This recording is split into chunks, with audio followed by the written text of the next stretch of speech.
مدینہ کی وہ صبح، اللہ کی قسم وہ عام صبح نہیں تھی۔ ہوا میں ایک عجیب سی نرمی تھی، جیسے خود فرشتے منتظر ہوں کہ آج اس گھر میں کیسا نور اترنے والا ہے۔ گھر کے صحن میں ایک ننھی سی بچی کھیل رہی تھی، مسکراہٹ میں معصومیت، قدموں میں ہلکی دوڑ اور دل میں وہ بے فکری جو صرف پاک دلوں کو نصیب ہوتی ہے۔ یہ حضرت عائشہ رضی اللہ عنہا تھی۔ انہیں کیا معلوم تھا کہ آج ان کی چھوٹی سی دنیا بدلنے والی ہے۔ آج ان کے نصیب میں وہ سعادت لکھ دی گئی ہے جو پوری امت کے لیے علم و حکمت کا خزانہ بنے گی۔ اسی دوران اندر سے ایک دروازہ کھلا۔ ان کی والدہ ام رومان رضی اللہ عنہا ایسے چہرے کے ساتھ باہر آئیں جس پر کسی دنیاوی خوشی کا نہیں بلکہ آسمانی فیصلہ اترنے کا نور جھلک رہا تھا۔ انہوں نے نرمی سے کہا، عائشہ آؤ بیٹی، تم سے بہت ضروری بات کرنی ہے۔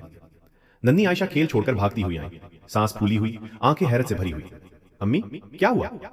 ام رومان نے بیٹی کے دونوں ہاتھ تھام لیے، کچھ لمحے خاموش رہیں، جیسے دل کی دھڑکنیں بھی احترام سے تھم گئی ہوں۔ پھر آہستہ سے بولی، بیٹی اللہ نے تمہیں اپنے محبوب کی زوجیت کے لیے چن لیا ہے۔ ان الفاظ نے عائشہ کے دل میں ایسی روشنی ڈال دی کہ لگتا تھا پورا گھر جگمگا اٹھا ہو۔